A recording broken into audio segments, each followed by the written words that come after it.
So let's start this episode with Cameron, because I think it's fitting. So, and I actually have the shirt on as well. So Cam had a thing that went pretty viral a couple days ago where What Killer say? he said that he doesn't really like the term African American. He would prefer to be called a Black American, and then he proceeded to say the reason why he feels like that is Mhm. because Africans don't really rock with Black people in America too much, and a variety of other things. And so I feel like that's a good topic to talk about because we just came back from Ghana. Mhm. So yeah, I think that Cameron is one of the greatest rappers ever, and somebody that is a cultural icon for sure, and doing a tremendous job. We doing a sandwich? Start with a compliment. Okay, go ahead. You doing good. Back to you, John. And I listened to the whole thing in totality, and I don't think that he was wrong in a variety of different things that he said, but there's a narrative out there that I think is extremely detrimental when it comes to the continent of Africa, as opposed to saying like well, Africans don't really rock with Black people, or Africans ain't really welcome to Black people. And the majority of people that have said this have never been to Africa. So I just feel like it's not really beneficial because regardless how you feel about it, whether you think you came from Africa or you're a Native American or whatever, that's a different conversation. But there's a lot of opportunities in Africa, and people, everybody that we met was very welcoming. Yes. Not only welcoming as far as hospitality, but also welcoming as far as entrepreneurship.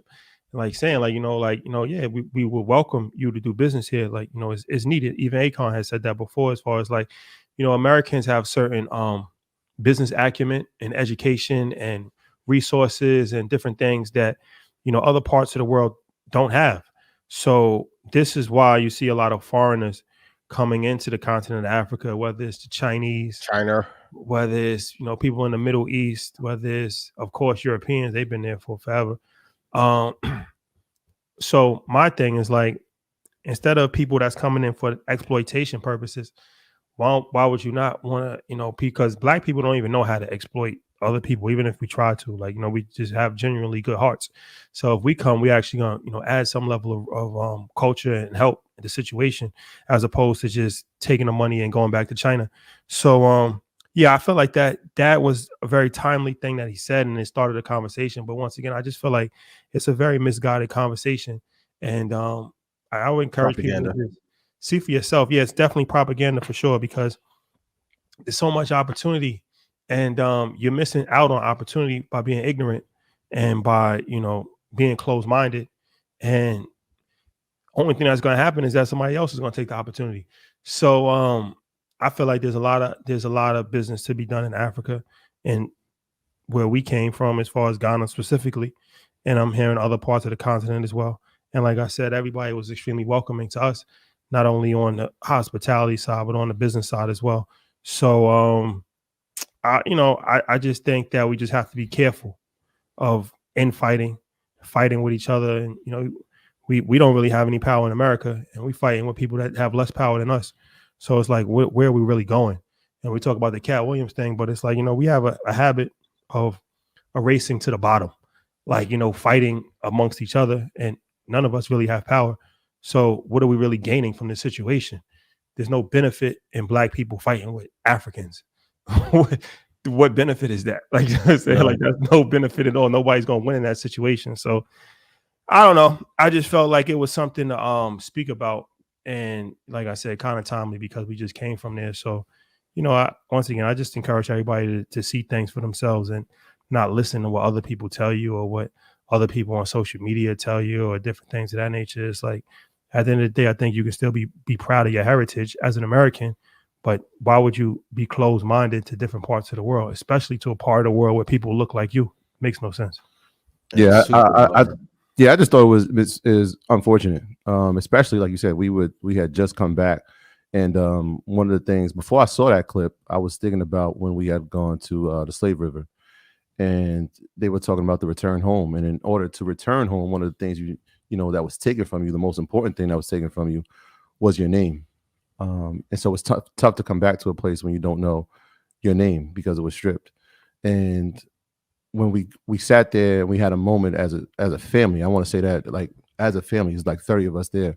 And thinking about that, it weighed on me. And I'm thinking about all the people who didn't have this opportunity and will never have the opportunity to travel.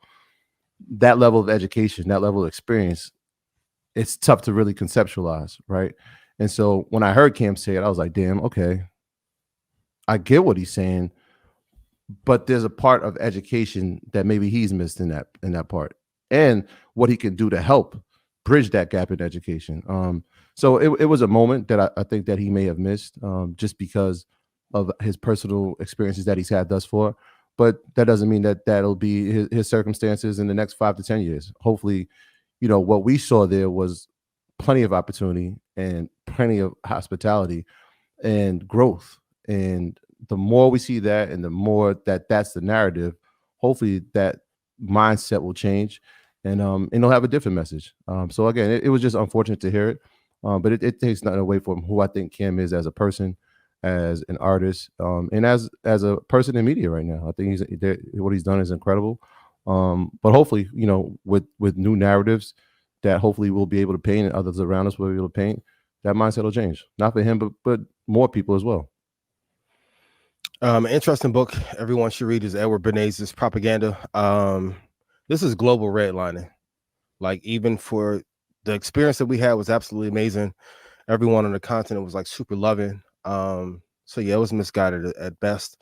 While Apple, Tesla, Microsoft, Nvidia is mining the hell out of Africa, and China is taking over, I think that's a misguided take at best. So, but shout to Killer.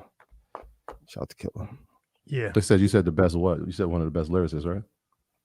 He said best rappers of all time.